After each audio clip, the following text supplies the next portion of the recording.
Unnao rape case में एक नया मोड़ आया है जिसने देश भर में कई सवाल खड़े कर दिए हैं। बता दें, ये मामला 2017 से सुर्खियों में है और अब इसमें नई शिकायतें और आरोप सामने आए हैं। ये वही मामला है जिसमें उत्तर प्रदेश के पूर्व विधायक कुलदीप सिंह सेंगर पर एक नाबालिग लड़की से बलात्कार और अपहरण का आरोप था।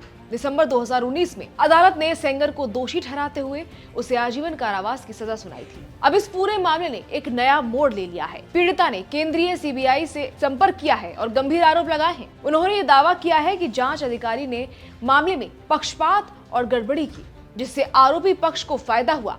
पीड़िता का कहना है कि जांच अधिकारी ने जज के साथ मिलकर साजिश की ताकि उसकी शिकायत कमजोर पड़े और आरोपी पक्ष को फायदा हो। सुनिए। मेरे अगले कदम यही है कि सुप्रीम कोर्ट के दरवाज़ा खटखटाना और उसके बाद में मेरा यही रहेगा कि मेरा अधिकार है, क्योंकि अपना न्याय मांगने के लिए दुनिया को, देश को दिखाना है कि हमें न्याय दीजिए। प्रधानमंत्री जी मुझे न्याय दीजिए, माननीय मुख्यमंत्री जी मुझे न्याय दीजिए। मुझे न्याय मिलेगा जब ही हम शांत बैठ जाएंगे। और शांत कैसे बैठेंगे? जब किसी की जमानत खारिज होगी तो उनके गुंडे चारों तरफ घूमेंगे मारने के लिए, मेरे पति को मारने के लिए, मेरे बच्चों को मारने के लिए। हमें, क्योंकि मैं तो बाहर रहती हूँ 24 घंटा, सुबह निकलूंगी, रात में 9 बजे जाऊंगी, 10 बजे आऊंगी, तो बच्चे मेरे अनसेफ हैं, बिना सुरक्षित हैं। पीड़िता ने ये शिकायत सीबीआई अधिकारियों के पास दर्ज करवाई है और उनसे आग्रह किया है कि इस मामले में एफआईआर दर्ज की जाए। उन्होंने आरोप लगाया है कि जांच अधिकारी और आरोपी पक्ष के बीच अनैतिक संबंध रहे हैं और ये चीज उन्हें न्याय पाने के रास्ते से रोक रही है। इस शिकायत में पीड़िता ने ये भी बताया कि उसे और उसके परिवार को अलग अलग तरफ से धमकियां मिल रही है।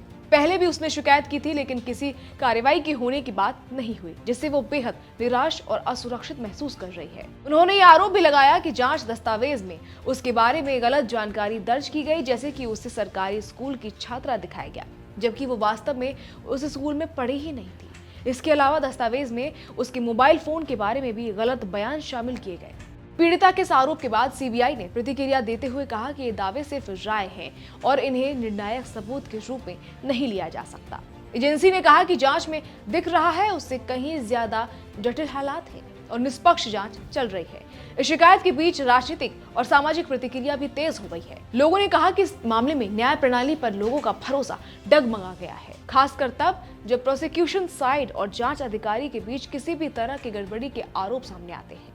वहीं इसको लेकर कई जगह विरोध प्रदर्शन हुए। दिल्ली के इंडिया गेट के पास पीड़िता और उसके समर्थकों ने उच्च न्यायालय के फैसले और जांच की निष्पक्षता पर सवाल उठाते हुए विरोध जताया। पुलिस ने प्रदर्शनकारियों को वहां से हटा दिया, लेकिन नारेबाजी रुकी नहीं, चलती रही। दिल्ली हाई कोर्ट के फैसले के बाद पीड़िता ने राजनीतिक नेताओं से भी मदद मांगी और कुछ नेताओं से आधिकारिक मुलाकात की, जिसमें सुरक्षा और न्याय सुनिश्चित करने की बात कही गई। सीबीआई ने सुप्रीम कोर्ट में पहले ही ज्यादा आवेदन दायर किया है, जिसमें उच्च न्यायालय के फैसले को चुनौती दी गई है और कहा गया है कि जब तक अपील पर अंतिम फैसला नहीं हो जाता, आरोपी को राहत नहीं मिलनी चाहिए। सुप्रीम कोर्ट ने इस मामले की सुनवाई 29 दिसंबर 2025 को तय की है। एक्सपर्ट्स का मानना है कि अगर न्याय प्रक्रिया में किसी भी तरह की गड़बड़ी या पक्षपात की संभावना पाई जाती है, तो इससे न सिर्फ पीड़िता का भरोसा टूटता है, बल्कि सरेआम लोगों का भी न्याय व्यवस्था पर विश्वास कम हो जाता है। फिलहाल के लिए इतना ही।